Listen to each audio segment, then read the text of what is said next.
Big boss ಈ ವಾರ captain task ಆಡಲು ರಾಶಿಕಾ ಮತ್ತು ಸ್ಪಂದನನ ನಡುವೆ ಒಂದು ಗೇಮ್ ಕೊಟ್ಟಿದ್ದಾರೆ. ಆ ಗೇಮಲ್ಲಿ ಈ ಇಬ್ಬರಲ್ಲಿ ಯಾರು ಗೆಲ್ತಾರೆ ಅವರು ಅಶ್ವಿನಿ ಹಾಗೂ ಗಿಲ್ಲಿಯ ಜೊತೆ ಕ್ಯಾಪ್ಟನ್ ಟಾಸ್ಕ್ ಆಡಬಹುದು ಅಂತ ಹೇಳಿದ್ರು. ಬಿಗ್ ಬಾಸ್ ನಿನ್ನೆ ನಡೆದಂಥ ಗೇಮಲ್ಲಿ 3 ಜನ ಇದ್ರು. ಕಾವ್ಯ, ರಾಶಿಕಾ, ಸ್ಪಂದನ. 3 ಜನ ತಮ್ಮ ಬಕೆಟಲ್ಲಿ ಸಂಗ್ರಹಿಸಿರುವ ನೀರು ಮೊದಲು ರಾಶಿಕನ್ ಜಾಸ್ತಿ ಇತ್ತು, ಸೇವ್ ಆದ್ರು. ನಂತರ ಕಾವ್ಯ ಹಾಗೂ ಸ್ಪಂದನನ ಬಕೆಟಲ್ಲಿರುವ ನೀರನ್ನು ಗಿಲ್ಲಿ ಸ್ವಲ್ಪ ತಮಾಷೆ ಇರಲಿ ಅಂತೇಳಿ, ಡಿಫ್ರೆಂಟ್ ಇರಲಿ ಅಂತೇಳಿ ಅವ್ರನ್ನ ಸ್ವಲ್ಪ ಸತಾಯಿಸಿ ಸ್ಪಂದನನ ಬಕೆಟಲ್ಲಿ ನೀರು ಜಾಸ್ತಿ ಇದೆ ಅಂತೇಳಿ ಸ್ಪಂದನ ಗೆದ್ದಿದ್ದಾರೆ ಅಂತೇಳಿ ಗಿಲ್ಲಿ ಅನೌನ್ಸ್ ಮಾಡ್ತಾನೆ. ಈ ಗೇಮ್ ಮಾತ್ರ ಒಂದಿಷ್ಟು ಅಲಿಗೆ ಪೀಸ್ಗಳನ್ನು ರಾಶಿಕಾ ಮತ್ತು ಸ್ಪಂದನ್ಗೆ ಕೊಟ್ಟಿದ್ದಾರೆ. ಅವರು ತಮಗೆ ಬೇಕಾದ ಜಾಗದಲ್ಲಿ, ನೀವು ಫೋಟೋದಲ್ಲಿ ನೋಡಿರ್ಬೋದು, ರಾಶಿಕಾ ಅಡಿಗೆ ಮನೆಯಲ್ಲಿ ಅಲಿಗೆಗಳನ್ನು ಒಂದರಿಂದ ಒಂದು ಜೋಡಿಸ್ತಾ ಇದ್ದಾರೆ. ಇನ್ನು ಸ್ಪಂದನ ಪೌಡರ್ ರೂಮಲ್ಲಿ ಅಲಿಗೆಗಳನ್ನು ಜೋಡಿಸ್ತಾ ಇರೋದನ್ನು ನೋಡಬಹುದು ಫೋಟೋದಲ್ಲಿ. ಜೋಡಿಸಿ ಬೀಳಿಸೋದು ಅಷ್ಟೇ ಅಲ್ಲ ಇವ್ರ ಕೆಲಸ. ಆ ಜೋಡಿಸಿರುವ ಅಲಿಗೆಗಳನ್ನು ಇನ್ನೊಬ್ಬರು ಹಾಳು ಮಾಡಬಹುದು. ಇನ್ನೊಬ್ಬರು ಹಾಳು ಮಾಡದಂತೆ ತಾವು ತಮ್ಮ ಅಲಿಗೆಗಳನ್ನು ಕಾಪಾಡಿಕೊಳ್ಬೇಕು. ಒಬ್ಬರು ಅಲಿಗೆಗಳನ್ನು ಬೀಳಿಸಲು ಬಾಲ್ ತಂದು ಎಸಿಬಹುದು, ಇನ್ನೊಬ್ಬರು ವಸ್ತುಗಳಿಂದ ತಳ್ಳಬಹುದು. ಕೊಟ್ಟಿರುವ ಟೈಮಲ್ಲಿ ಯಾರು ಅಲಿಗೆಗಳು ಜಾಸ್ತಿ ನಿಂತಿರ್ತಾವೋ ಅಥವಾ ಒಂದರಿಂದ ಒಂದು ನಿಂತು ಬೀಳಿಸಿದಾಗ ಅತಿ ಹೆಚ್ಚು ಅಲಿಗೆಗಳು ಯಾರು ಒಂದರಿಂದ ಒಂದು ನೇರವಾಗಿ ಬೀಳ್ತಾವೋ ಅವರು ಈ ಟಾಸ್ಕ್ ಗೆದ್ದಂತೆ. ಜೋಡಿಸಿದ ಅಲಿಗೆಗಳನ್ನು ಬೀಳಿಸಲು ಒಬ್ಬರು ಟ್ರೈ ಮಾಡಿದರೆ ಆ ಜೋಡಿಸಿದ ಅಲಿಗೆಗಳನ್ನು ಉಳಿಸಿಕೊಳ್ಳಲು ಒಬ್ಬರು ಟ್ರೈ ಮಾಡ್ತಿದ್ದಾರೆ. ಇಬ್ಬರು ಸೇರಿ ಶತಾಯ ಗತಾಯ ಪ್ರಯತ್ನ ಮಾಡ್ತಾ ಇದ್ದಾರೆ, ನಾನು ಗೆಲ್ಲಬೇಕು ಅಂತೇಳಿ. ಇನ್ನು ಏನಾಯ್ತು ಅಂತೇಳಿ ಎಪಿಸೋಡ್ ನೋಡ್ಬೇಕಾಗ್ತದ. ಈ ಇಬ್ಬರಲ್ಲಿ ಗೆಲ್ಲೋ ಚಾನ್ಸ್ ರಾಶಿಕನಿಗೆ ಜಾಸ್ತಿ. ಯಾಕೆಂದರೆ ಗೇಮು ಅಂತ ಬಂದರೆ ರಾಶಿಕಾ ತುಂಬ ಚೆನ್ನಾಗಿ ಆಡ್ತಾರೆ, ಬಿಟ್ಟುಕೊಡದೇನೆ. ಸ್ಪಂದನ ಸ್ವಲ್ಪ ಹಿಂದೆ ಉಳಿಬಹುದು. ಹೆಂಗೆ ಗೆದ್ರು, ಯಾರು ಗೆದ್ರು ಅಂತೇಳಿ ಎಪಿಸೋಡ್ ನೋಡ್ಬೇಕಾಗ್ತದ. ಗಿಲ್ಲಿ, ರಾಕ್, ಅಶ್ವಿನಿ ಹಾಗೂ ಧ್ರುವಂತ್ ಶಾಕ್ ಆಗಿದ್ದಾರೆ.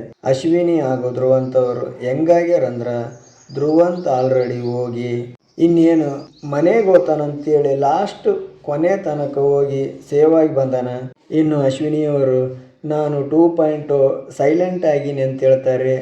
ಸೈಲೆಂಟ್ ಯಾರಿಗೆ ಅಂದರೆ ಗಿಲ್ಲಿನ ಒಬ್ಬತನ ಬಿಟ್ಟು ಮನೆಯವರೆಲ್ಲರಿಗೆ ಸೈಲೆಂಟ್ ಆಗ್ಯಾರ. ಗಿಲ್ಲಿ ತನ್ನ ವಿಷಯ ಬಂದರೆ ಯಾವಾಗಲೂ ಕಿತ್ತಾಡೋಕೆ ಜಗಳಾಡೋಕೆ ರೆಡಿನೇ ಇರ್ತಾರ. ಅಂತೂ ಇಂತೂ ಅಶ್ವಿನಿ ಹಾಗೂ ಧ್ರುವಂತ್ ಇಬ್ಬರು ಸೇರಿ ಗಿಲ್ಲಿನ ಒಬ್ಬತನ ಟಾರ್ಗೆಟ್ ಮಾಡ್ತಾರೆ. ಮಾಡಲಿ ಬಿಡಿ, ನಮಗೂ ನೋಡೋರ್ಗೆ ಒಂದು ಸ್ವಲ್ಪ ಮಜಾ ಇರುತ್ತೆ. ನೀವೇ ಒಂದ್ಸಲ ಯೋಚನೆ ಮಾಡಿ, ಅಶ್ವಿನಿ ಹಾಗೂ ಧ್ರುವಂತ್ ಅವರು ಬೇಕಂತಾನೆ ಗಿಲ್ಲಿನ ಟಾರ್ಗೆಟ್ ಮಾಡ್ತಾ ಇದ್ದಾರೆ. ಯಾಕೆಂದರೆ ಗಿಲ್ಲಿ ಗೆಲ್ಲೋ ವಿಚಾರದಲ್ಲಿ ತುಂಬ ಮುಂದಿದ್ದಾನೆ. ಆತನ ಟಾರ್ಗೆಟ್ ಮಾಡಿದ್ರೆ ನಾವು ಮನೆಯಲ್ಲಿ ಕಾಣಿಸ್ಕೊಳ್ತೀವಿ ಅಥವಾ ಮನೆಯಲ್ಲಿ ಉಳ್ಕೊಳ್ತೀವಿ ಅಂತೇಳಿ ಅಂದ್ಕೊಂಡಿರ್ಬೋದು ಈ ಇಬ್ಬರು. ಬಹುಶಃ ಈ ಇಬ್ಬರು ತಲೆಯಲ್ಲಿ ಏನಿರಬಹುದಂದ್ರೆ, ಬಿಗ್ ಬಾಸ್ ಇರೋದೇ ಕೇವಲ 3 ವಾರಗಳಿದೆ, ಅದ್ರಾಗ ಬೇರೆ ನಾವು ಈ ವಾರನೂ ನೇರವಾಗಿ ನಾಮಿನೇಟ್ ಆಗಿದ್ದೀವಿ, ಈಗೂ ಕಾಣಿಸ್ಕೊಳ್ಳಿಲ್ಲ ಅಂದ್ರೆ ನಾವೇ ಹೊರಗೆ ಹೋದ್ರೆ ಹೆಂಗಂತೇಳಿ ಅನಿಸಿರ್ಬೋದು. ಆದ್ದರಿಂದ ಗಿಲ್ಲಿನ ಟಾರ್ಗೆಟ್ ಮಾಡಿ ಗಿಲ್ಲಿ ಪರನೋ ಅಥವಾ ವಿರುದ್ಧನೋ ನಾವು ಸಹ ಗಿಲ್ಲಿ ಜೊತೆ ಸೇರಿ ಕಂಟೆಂಟ್ ಕೊಡೋಣ ಅಂತ ಅಂದ್ಕೊಂಡಿರಬಹುದು ಈ ಇಬ್ಬರು.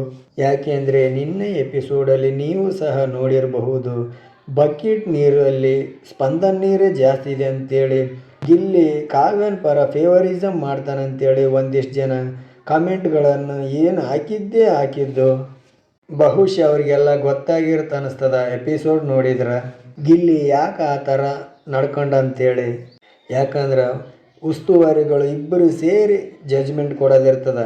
ಇನ್ನು ಜಜ್ಮೆಂಟ್ ಕೊಡೋ ಬದಲು ಆ ಕುಂತವರು ಅಶ್ವಿನಿ ಸ್ಪಂದನದೇ ಜಾಸ್ತಿ ಅದ ಅಂತೇಳಿ ಗಿಲ್ಲಿನ ಒಂದು ಮಾತು ಸಹ ಕೇಳದೆ ಇರೋದರಿಂದ ಆತ ಸ್ವಲ್ಪ ಸತಾಯಿಸ್ಬೇಕಂತೇಳಿ ಈ ಥರ ಹಠ ಹಿಡಿದ ಹೊರತು ಫೇವರಿಸಮ್ ಮಾಡೋಕ್ಕಲ್ಲ ಅಂತೇಳಿ ಗೊತ್ತಾಗಿರಬಹುದು ಕೆಲವರಿಗೆ.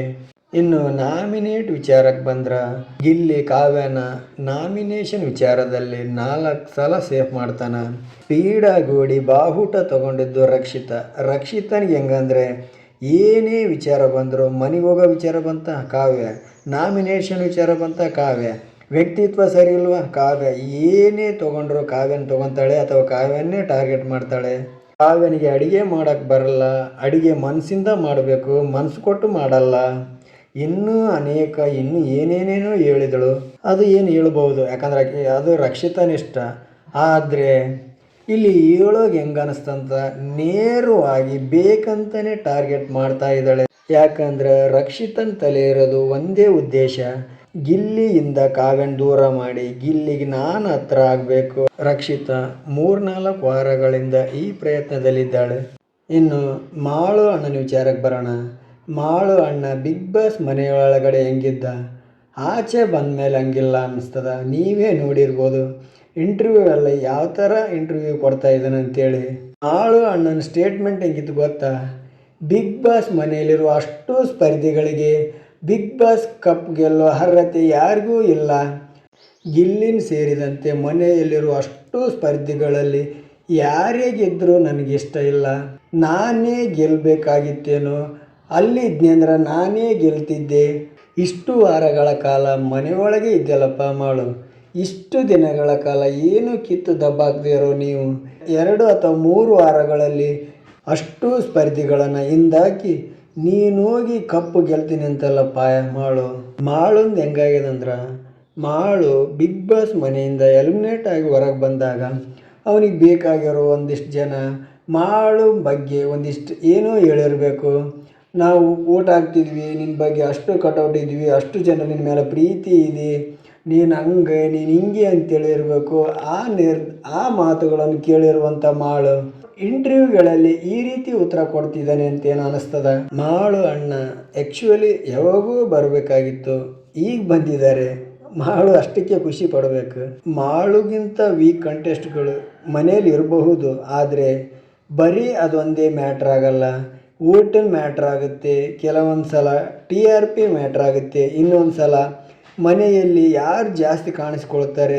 ಯಾಕೆಂದರೆ ನಿಮ್ಮನ್ನು ಇಟ್ಕೋಬೇಕಂದ್ರೆ ನಿಮ್ಮಿಂದಲೂ ಬಿಗ್ ಬಾಸ್ಗೆ ಹೆಲ್ಪ್ ಆಗಬೇಕು, ಯೂಸ್ ಆಗಬೇಕು, ಏನೋ ಒಂದು ಸಿಗಬೇಕು. ಕೆಲವೊಂದು ಸಲ ಬಿಗ್ ಬಾಸ್ ಹೆಂಗೆ ವರ್ಕ್ ಆಗುತ್ತೆ ಅಂದರೆ, ಕೆಲವೊಂದು ವಾರ ಕೇವಲ ವೋಟಿಂಗ್ ಮೇಲೆ ನಿರ್ಧಾರ ತಗೊತಾರೆ, ಇನ್ನೂ ಒಂದು ವಾರ ಜನಗಳ ನಿರೀಕ್ಷೆ ಮೇಲೆ ನಿರ್ಧಾರ ತಗೊತಾರೆ, ಇನ್ನೂ ಒಂದು ವಾರ TRP ಎಪಿಸೋಡ್ಗಳ ಮೇಲೆ ನಿರ್ಧಾರ ತಗೊತಾರೆ, ಇನ್ನೂ ಒಂದು ವಾರ ಬಿಗ್ ಬಾಸ್ ಅಂತ ಅದು ಏನು ಟೀಮ್ ಇರುತ್ತೆ ಆ ಟೀಮಿನ ನಿರ್ಧಾರದ ಮೇಲೆ, ಅಭಿಪ್ರಾಯಗಳ ಮೇಲೆ ನಿರ್ಧಾರ ತಗೊಳ್ತಾರೆ. ಅಂಥದ್ರಲ್ಲಿ ಇಷ್ಟೆಲ್ಲ ಮಾನದಂಡಗಳನ್ನು ಇಟ್ಕೊಂಡಿರುವ ಬಿಗ್ ಬಾಸ್ ಕೇವಲ ಜನಗಳು ನನಗೆ ಓಟ್ ಹಾಕ್ತಾರೆ, ನಾನು ಇರ್ತೀನಿ ಗೆಲ್ತೀನಿ ಅಂದ್ಕೊಂಡ ಸ್ಪರ್ಧಿಗಳಿಗೆಲ್ಲ ಸಿಗುವುದೇ ಇದೆ ಉತ್ತರ ಅನ್ನಿಸ್ತದ. ಆದರೂ ಮಾಳು ಈ ಕೊಡುವ ಇಂಟರ್ವ್ಯೂಗಳಲ್ಲಿ ಸ್ವಲ್ಪ ಚೇಂಜಸ್ ಅನ್ನಿಸ್ತದ. ಮೊದಲು ಇಮಿಡಿಯೇಟ್ಲಿ ಬಂದಾಗ ಯಾರೋ ಹೇಳಿದ್ದನ್ನು ಕೇಳಿ ನನಗೆ ಹೆಂಗಾಯ್ತಲ್ಲ ಅನ್ನೋ ಅದರಲ್ಲಿ ಆ ಥರ ಸ್ಟೇಟ್ಮೆಂಟ್ ಕೊಟ್ಟಿರಬೇಕು.